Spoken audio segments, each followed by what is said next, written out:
దమ్ము ధైర్యం లేదని ఇండైరెక్ట్ గా బిఆర్ నాయుడు చెప్తున్నాడు కదా. అంటే చంద్రబాబు నాయుడు జుట్టు బిఆర్ నాయుడు చేతిలో ఉంది కాబట్టి బిఆర్ నాయుడు ఎన్ని ఎదవ మాటలు మాట్లాడినా, ఎన్ని ఎదవ పనులు చేసినా, ఇలాంటి వీడియోలు ఎన్ని వచ్చినా రిజైన్ చేయమని అడగడు అనేది బిఆర్ నాయుడు గారి కాన్ఫిడెన్స్ అనుకుంటా.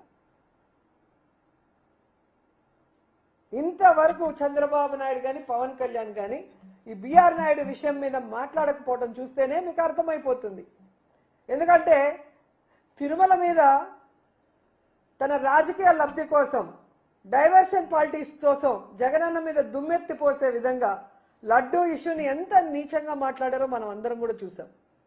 కానీ ఈరోజు బిఆర్ నాయుడు వీడియోలు బయటకు వస్తే సనాతన యోధుడు పవన్ కళ్యాణ్ నోట్లోంచి మాటలు రావు, చంద్రబాబు నాయుడు నోట్లోంచి కూడా మాటలు రావు. మరి పనున్నా పని లేకపోయినా హైదరాబాద్లో అయినా కూర్చొని కోవిడ్లో కూడా జూమ్లో ప్రెస్ మీట్లు ఇచ్చిన వాళ్ళకి ఈరోజు ప్రెస్ మీట్లు ఇవ్వడం చేత కాలేదా? ఇస్తే బిఆర్ నాయుడు చేతిలో వాళ్ళకి ఫుల్ స్టాప్ పడుతుందన్న భయమని నేను అడుగుతున్నాను. ఎందుకు పవన్ కళ్యాణ్ అడుగుతున్నానంటే లడ్డూలో కొవ్వు కలవకపోయినా, జంతు కొవ్వు, ఫిష్ ఆయిల్, పంది కొవ్వు కలకపోయినా చంద్రబాబు నాయుడు చెప్పిన అబద్ధాన్ని నిజం చేయటం కోసం తిరుపతిలో మీటింగ్ పెట్టి కాషాయ డ్రెస్ వేసుకొని ఎంత ఓవర్ యాక్షన్ చేశాడో మనం చూసాం.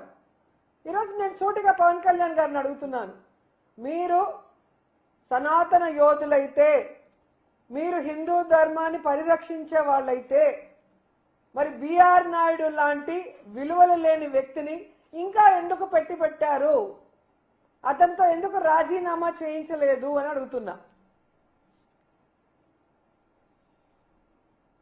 మీ పార్టీలో ఎమ్మెల్యే పదవిని అడ్డం పెట్టుకొని అసెంబ్లీలో నుంచి రాసలీలలు చేస్తాడు, అమ్మాయిని హెరాస్ చేస్తాడు, భయపెడతాడు. అన్ని దొరికినా కూడా మీరు ఎటువంటి కేసు పెట్టించరు. రిటర్న్ గా అమ్మాయి మీద కేసు పెట్టించే గొప్ప వాళ్ళు మీరు. అంటే మీకు ఆడవాళ్ళు అంటే గౌరవం లేదు, భగవంతుడు అంటే భయం భక్తి లేదు, చట్టాలంటే చాలా చులకన మీకు.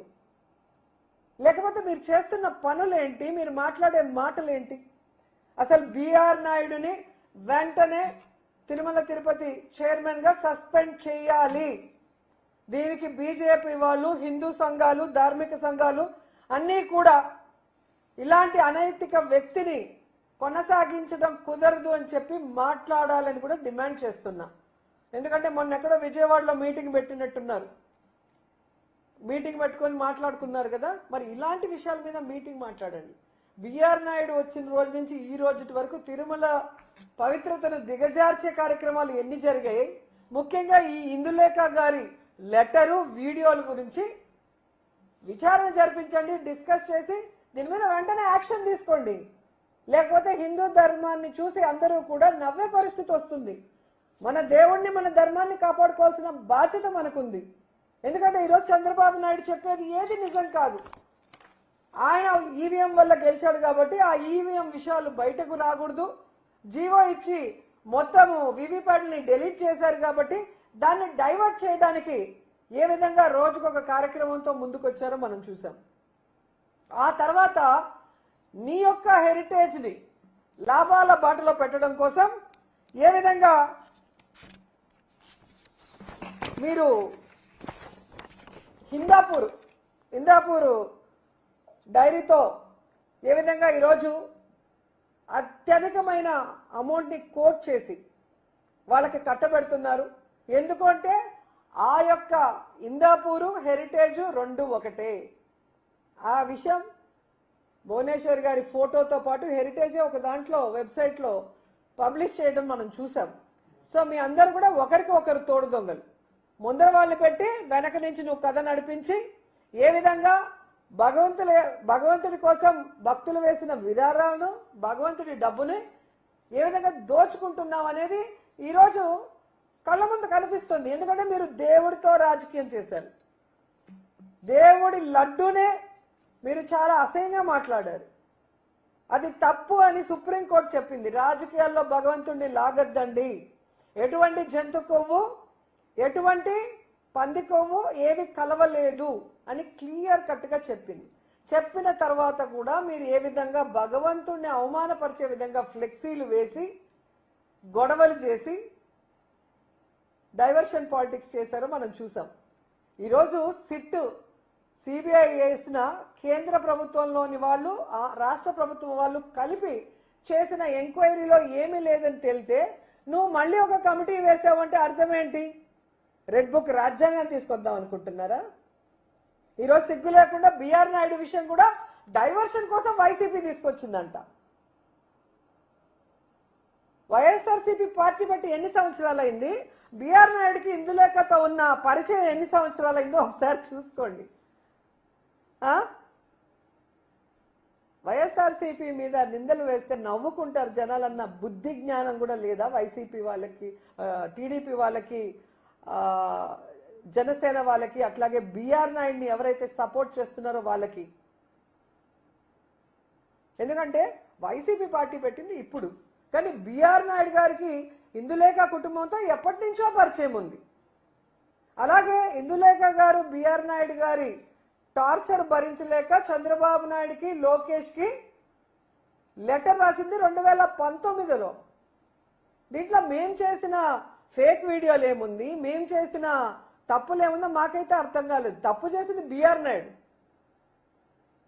వాళ్ళ దగ్గర డబ్బు ఉందని, వాళ్ళ దగ్గర పవర్ ఉందని, అధికార పార్టీ అండుందని, ఈ విధంగా ఆడవాళ్ళని భయపెట్టుకొని లొంగ తీసుకోవాలన్న మనస్తత్వం ఆ టీడీపీ జనసేనలో ఉంది. కాబట్టే ఈరోజు మీరు చేసిన తప్పులకి వెంకటేశ్వర స్వామి ఒక్కొక్కరి చరిత్ర బయటకు తీసుకొస్తున్నారు.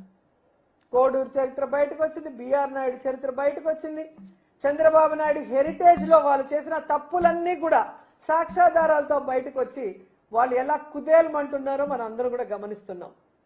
బిఆర్ నాయుడు మీరు తెలుసుకోవాల్సింది, ఈ రోజు మీకు చంద్రబాబు నాయుడు, పవన్ కళ్యాణ్ ఏమైనా కాపాడుతాడేమో కానీ వెంకటేశ్వర స్వామి మాత్రం నిన్ను వదిలిపెట్టడు. కొండని నువ్వు అవమానపరిచావు. 7 కొండలు కాదు, ఇంకో కొండ ఉంది, 8వ కొండ, చెత్త కొండ అన్నావు. ఎంత పెద్ద మాట అన్నావు. అసలు ఆ మాట అనటానికి నీ నోరు ఎలా వచ్చింది? అలాంటి మాట అన్న నీ నోర్లు పురుగులు పడతాయని కూడా ఈ సందర్భంగా తెలియజేసుకుంటున్నా. ఎందుకంటే భగవంతుణ్ణి పూజించే నేను, భగవంతుణ్ణి మనస్ఫూర్తిగా నమ్మే వ్యక్తిని నేను. ఆ భగవంతుడి గురించి మీరు తప్పుగా మాట్లాడితే ఈ జిల్లాలో పుట్టిన అమ్మాయిగా నేను సహించను. ఖచ్చితంగా భగవంతుడు ఎవరెవరైతే లడ్డూ గురించి కానీ, ఎవరైతే టీటీడీ గురించి తప్పుగా మాట్లాడారో, టీటీడీలో పదవుల్లో ఉండి ఇలా అమ్మాయిల జీవితాన్ని నాశనం చేశారో ఎవరిని కూడా వెంకటేశ్వర స్వామి వదిలిపెట్టరు. సో ఇప్పటికైనా బీజేపీ వాళ్ళు కానీ, హిందూ ధర్మ సంఘాలు కానీ అందరూ కూడా బయటకు వచ్చి దీని మీద ఒక స్టాండ్ తీసుకోకపోతే ప్రతి దేవుడి దగ్గర ఇలాంటివి మామూలు అయిపోతాయి.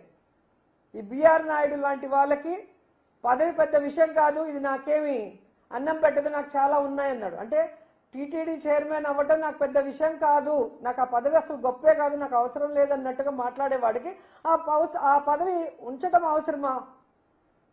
ఆయన పనుంటే పోయి చూసుకోమని హైదరాబాద్లో, ముందు వాడిని దించమనండి. లేదా తిరుపతిలో పెద్ద ఎత్తున మేము ఉద్యమాన్ని తీసుకొస్తాం. ఈ చంద్రబాబు నాయుడు, పవన్ కళ్యాణ్ ఏదైతే హిందువులమని దొంగ నాటకాలు ఆడుతున్నారో వాటన్నిటికీ ఒక ఫుల్ స్టాప్ పెడతాం. ఈ బిఆర్ నాయుడు కొవ్వుని దించుతామని కూడా ఈ సందర్భంగా తెలియజేసుకుంటున్నాం. గతంలో పృథ్వీరాజు గారు చిన్న తప్పు చేస్తేనే ఆయన పదవి తొలగించారు. ఈ రోజు ఇంత పెద్దగా అర్థంగా దొరికేసినా కూడా ఇంకా అవార్డు. ఖచ్చితంగా అండి, ఒక వాయిస్ రికార్డ్ లో ఇలా అన్నారు పృథ్వీ గారు అని తెలిసిన వెంటనే ఏ విధంగా ఆ పదవిలో ఉండకూడదు అలాంటి వ్యక్తి అని వెంటనే అతన్ని తీసేయటం జరిగింది. మీ అందరికీ కూడా తెలుసు. తిరుమల పవిత్రతని కాపాడాల్సిన బాధ్యత అందరి మీద ఉంది. కానీ ఈరోజు చంద్రబాబు నాయుడు వీడియోలు వచ్చినా, ఆయనకు రాసిన లెటర్ గురించి ఆయనకు తెలిసినా ఇంకా ఈయనని కాపాడటం కోసం తన పచ్చ మీడియాలో డిస్కషన్లు పెట్టి పచ్చ మీడియాకు సంబంధించిన ఆడవాళ్లతో వైసీపీని తిట్టిస్తూ ఇదేదో ఫేక్ అన్నట్టు ప్రచారం చేసి బట్ట కడదాం అనుకుంటున్నారేమో. కానీ ఖచ్చితంగా భగవంతుడు దీన్ని వదలడు. యాక్చువల్గా రూల్ ప్రకారం కూడా ఒక లాయర్ గారు నాకు పంపించడం జరిగింది. ఒక బాధ్యత కలిగిన ఒక పోస్ట్లో ఉంటూ టీటీడీలో ఈ విధంగా వేరే ఒక మహిళతో సంబంధం ఉన్నట్టు తెలిస్తే వెంటనే ఆ యొక్క పదవి నుంచి వాళ్ళని సస్పెండ్ చేసే ఒక ఇది కూడా నా దగ్గర కాపీ ఉంది, మీకు ఇస్తాను. సో అలా తీసుకున్న లీగల్గా అయినా కూడా అతన్ని అక్కడి నుంచి తప్పించాల్సిన బాధ్యత ఉంది. చంద్రబాబు నాయుడు అతన్ని రిజైన్ చేయిస్తే ఆయనకు కొంచెం గౌరవం అన్నా మిగులుతుంది. లేకపోతే ఈ జిల్లాలో పుట్టిన బిఆర్ నాయుడు, చంద్రబాబు నాయుడు ఏ విధంగా ఈ తిరుమల ప్రతిష్టను దిగదారుస్తున్నారు, తిరుమలలో లేనిపోనివన్నీ కూడా జరిగే విధంగా వీళ్ళ అవకాశాలు క్రియేట్ చేస్తూ మళ్ళీ అవి తప్పించుకోవడానికి వైసీపీ మీద ఎలా బురద చల్లుతున్నారో అందరూ కూడా గమనిస్తున్నారు. ముఖ్యంగా చిత్తూరు జిల్లా వాసులు గమనిస్తున్నారు. ఎవరు కూడా దీన్ని వదిలిపెట్టే విషయం కాదు. ఎందుకంటే ఇది మొత్తం మన హిందూ ధర్మానికే విఘాతం కలిగే ఒక కార్యక్రమం. ఒక చైర్మన్ గా ఉన్న వ్యక్తి ఒక తప్పుడు కార్యక్రమం చేస్తుంటే దాన్ని ఒక ప్రభుత్వంలో ఉన్న సీఎం గాని డిప్యూటీ సీఎం దాన్ని సహకరించి దాన్ని సమర్థిస్తే ఇక అన్ని టెంపుల్లు ఇలాగే భ్రష్టు పట్టిపోతాయి. కాబట్టి మన ధర్మాన్ని, మన దేవుణ్ణి, మన టెంపుల్స్ ని కాపాడుకోవాల్సిన బాధ్యత నిజమైన